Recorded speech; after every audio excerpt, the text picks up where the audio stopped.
last week the schedule came out, and I made my initial NFL predictions today. You can check that out on the Brandon's World YouTube channel. But as a part of those predictions, I made 5 over bets for win totals. I made 5 under bets. You can check those out. We're each going to do a couple here and give you guys a little bit of a preview, if you will, of what our NFL predictions are like this season before we get to our official predictions in August. It's sort of the time to do it. Look at win totals, plan accordingly. So, Josh, I'll go first on this. Um, Yes, please. I wanted to give you one over and I wanted to give you 2 unders. And I didn't pick teams like the Giants or the Saints, or Kansas City or Philly or Detroit. I wanted to pick some not so obvious ones that me and you may or may not agree on. So my over will be in the AFC East at 7.5. I'm taking the over on the New England Patriots. Not only Okay. that, but I think the Patriots are a playoff team this year. I think they will be what the Denver Broncos were last year. You picked the Broncos to be a playoff team. I am picking New England this year to essentially replace Denver as that last AFC wildcard slot. I think they add their franchise quarterback in Drake May. I think they have a tremendous head coaching upgrade in Mike Vrabel, which is worth 3 to 4 wins alone. I love what they did in the draft, getting Will Campbell left tackle, getting Travion Henderson at running back. They added Stephon Diggs in free agency to give Drake May a legitimate weapon. We know the piece they added on defense with Robert Spillane, Carlton Davis, Milton Williams. They spent a lot of the free agency money on that side of the ball. And conversely, I think there has been a lot of noise out there with the Miami Dolphins. Tyreek Hill, Jalen Waddle. Will they trade one of them? What's going on with Jalen Ramsey? They didn't really upgrade their secondary. I told you I did not love their draft. So I'm more eye on New England. I'll take their over at 7.5. My Okay. my under picks. One of them is in the AFC. One of them is in the NFC. I'll go with the NFC first. I told you this last week. I have Dallas under 7.5. And I don't think it's close. I know they got George Pickens, but you look at that Dallas Cowboys opening schedule. I think this is one of the most brutal schedules in the NFL this year. So they start off on banner night going to Philadelphia. That's almost to me an automatic L. They'll host the Giants at home. They'll get to 1-1. But then after that, they have to go to Chicago, who we know Ben Johnson, dating back to his days with the Lions, owns the Cowboys. Then they have to take on Green Bay, who they can seemingly never beat, even if it is at home on a Sunday night. They can beat the Jets, I'll give you that. But then they have to go to Carolina, who Dave Canales was there at Tampa Bay when he chopped up the Cowboys defense. And I think the Panthers are going to be a better ball club this year. They have to take on Washington again, who I don't know if they can beat Jane Daniels. They have to go to Denver, which will be a tough task in itself. It's very hard to win there. Kyler Murray always dominates them with the Arizona Cardinals. He has his best games in AT&T Stadium. I think the Raiders are going to be one of the most improved teams in football this year with Pete Carroll, Ashton Genty, Chip Kelly, etc. They have to play Philly again. Then they have to play Kansas City, and then they have to play Detroit. Look, I'm looking at that right there, and I'm going, that's 3 to 4 wins max for the first 12, 13 weeks on the schedule. So I have them under 7.5. And finally, also at under 7.5, this is the one you may disagree with because you picked this team as a playoff team last year. As much as I like the coach, and as much as I want to believe in this team and I like their infrastructure, I just do not love the direction that the Indianapolis Colts are going right now. I don't know who their quarterback is between Anthony Richardson and Daniel Jones. I think Cam Ward is going to be a massive improvement for the Titans. I don't think he's going to have a Jaden Daniels year, but I could see him having a Michael Penix or even a Drake May-esque year where you look at the ball club and they're getting better as the year goes on. They win 6 or 7 games and you feel very optimistic for the future. And I do think Liam Cohen in Jacksonville with Travis Hunter will get Trevor Lawrence somewhat back to what he was a couple years ago. And obviously, I think the Texans are the best quarterback in the division with CJ Stroud. Because of that, I think it's a lot for Indianapolis to overcome. I'll take them under 7.5. So, the only reason I would push back about the Titans part of that equation is I don't know if I trust the weapons around Cam Ward. I don't know if they have enough around him.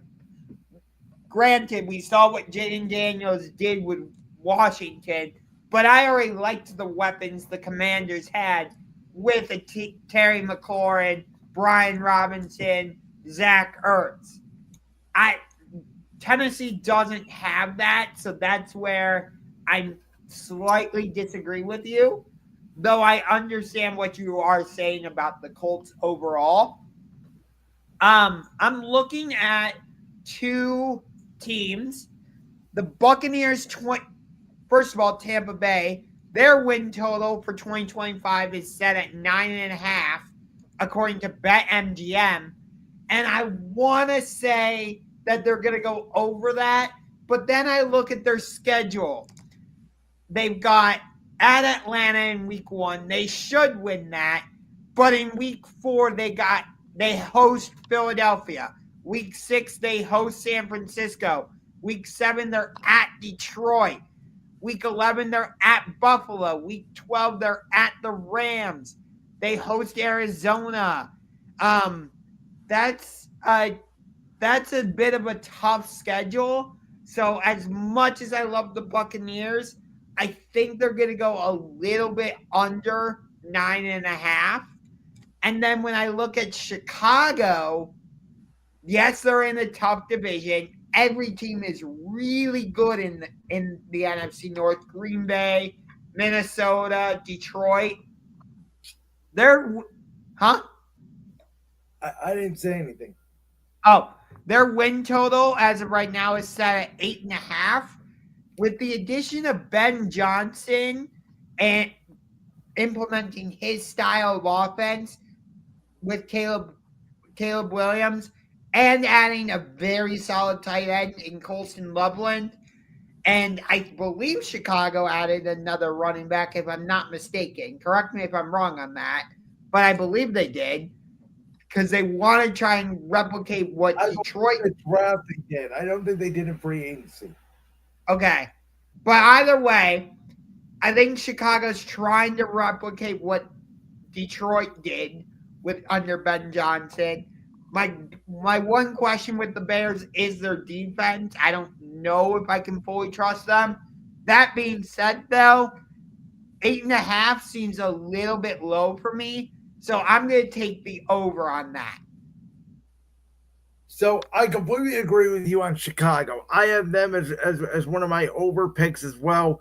I actually think Tampa goes over that win total of 9.5. I don't think that those gauntlet of games you mentioned is that difficult for them specifically. Because part of it is, I think Philly at home, my Eagles never play well in Tampa. I'm already marking that down as an L for my Eagles. So I think Tampa gets the one there.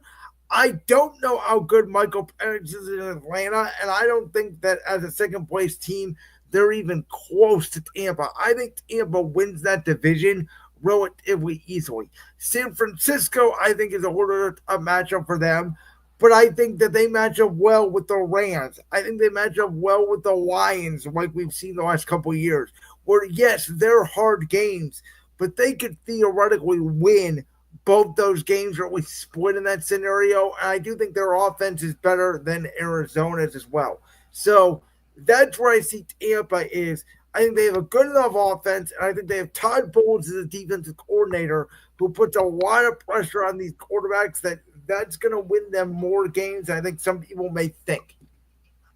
And then my final one, I'm taking the over on this one, The Arizona Cardinals, their 2025 win total is set at 8.5. I think Kyler Murray continues to take a step forward. I think he does figure out that connection with Marvin Harrison. I like what they're doing defensively. But it's more so Kyler finally figuring it out, staying healthy. I'm taking the over on Arizona. I actually agree with you. I think it's a little bit. I think they could be 8. Like I had them at 9-8, but I could see them at 8-9. So it's a little risky to me. But I agree what they did on the defense side of the ball with Walter Nolan and Will Johnson. I think that was a huge upgrade for them in the draft. I agree. I think Kyler and OC Drew Pensing will get on the same page with Marvin Harrison. And that NFC West and the NFC North, this is one of the reasons why I'm down on Dallas. Is because I look at Dallas and I'm like, they're not better than Philly. They're not better than Washington. They're not better than Detroit. They're not better than Green Bay. They're not better than Minnesota, in my opinion. They're not better than Chicago, in my opinion. They're not better than Tampa. They're probably right there with the likes of like Atlanta, Arizona, Seattle. And I like those teams outside more than Dallas. What about the Rams? I think the Rams are better. And I think San Okay. Francisco is better. Okay. Like right now, the only teams I definitively think Dallas is better than in the NFC are the Giants, the Saints, and the Panthers. Actually, I would push back a little bit on the Panthers based off of how Bryce Young finished the season last year. But I don't think they have the talent defensively. I don't like what they've done on offense. I think getting Xavier Leggett and Ted McMillan, I think that's a hell of a wide receiver combo. I like what Chuba Hubbard at the running back position has done, but I still think they need to upgrade their offensive line, and I still think they need to upgrade their defense.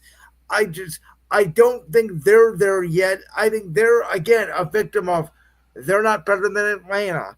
They're not better than San Francisco. They're not better than the Rams. They're not better than Arizona. They're not better than Philly. They're not better than Washington or anybody in the NFC North. Yeah, the NFC North is going to be fascinating to watch. It's interesting. I think there's a chance there that all 4 of those teams finish over 500. I could see a scenario where all 4 teams make the playoffs.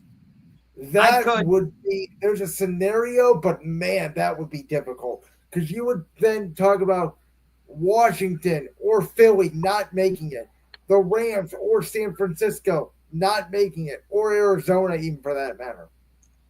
I understand that, but you look at all 4 of those teams. Green Bay, I know I'm higher on Jordan Love than you are. I'm higher on them this season because I think they got a break in their schedule. Okay.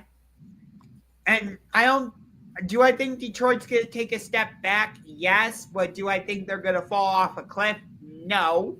I think it'll take them a little bit to figure out their identity without Ben Johnson, but they're still going to be a very good team.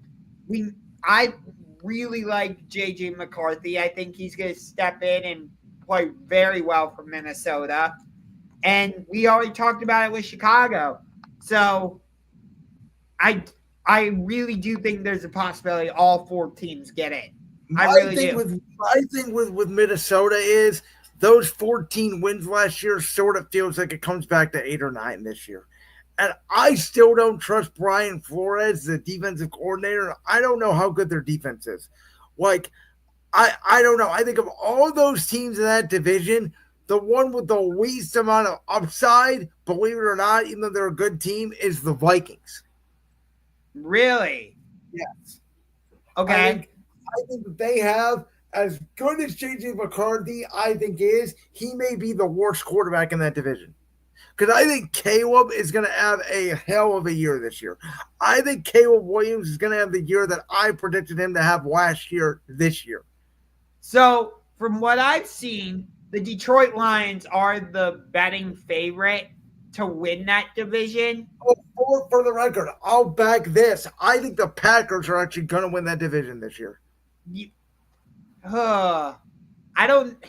As I'm gonna surprise Here's, you. here's I'm my gonna thing. surprise. Let me Here's my hold on. thing. Okay, go ahead.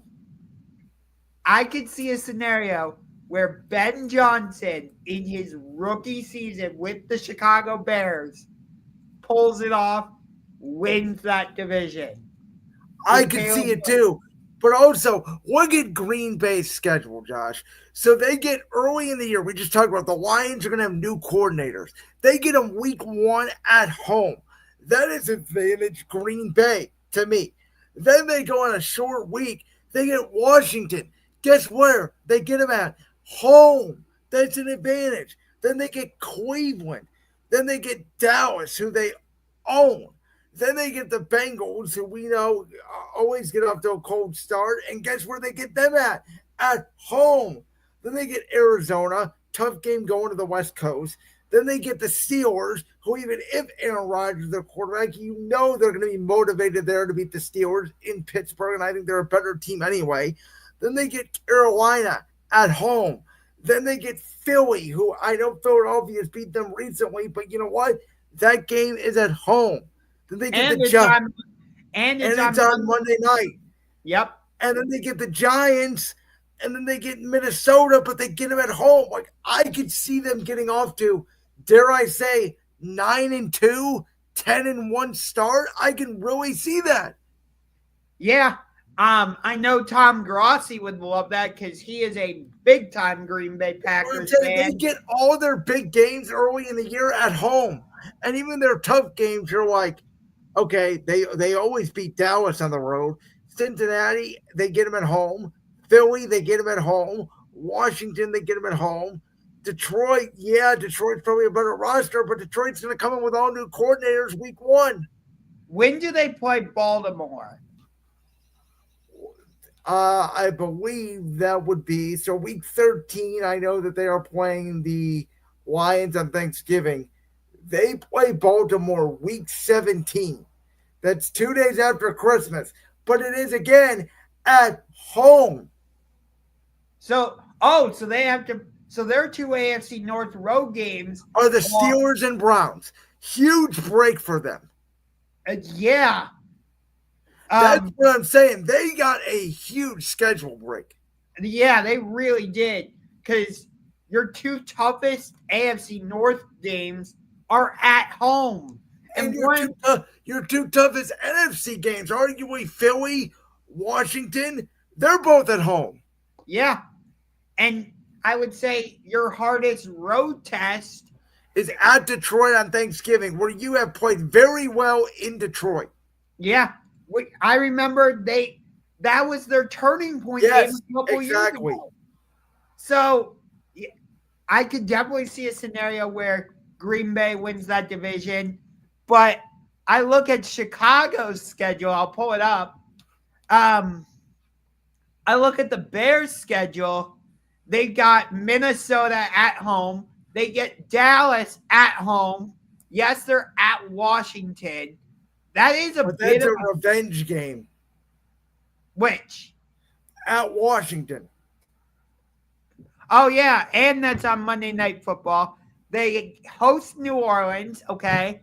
Then two back-to-back road games at Baltimore and at Chicago. Or, I'm sorry, at Baltimore, at Cincinnati. At Cincinnati, yes. And then they're at home against the Giants. And at the Vikings, home against the Steelers, at Philadelphia, at Green Bay. That's a tough road back-to-back. But then you get home against Cleveland, home against Green Bay, at San Francisco, and home against Detroit. That's not a terrible schedule for the Bears. It's not, but I think it's harder than Green Bay's because you got to go to Baltimore. You got to go to Cincinnati. You got to go to Philly. You got to go to Green Bay. And then at the end of the year, you got to go to San Francisco. Yes. That's 5 losses to me. And to add to that, They have a week 5 bye week, so it's not early in the season. Well, Philly also had a week 5 bye week last year. Let's point that out. True. But the Bears are not the Eagles.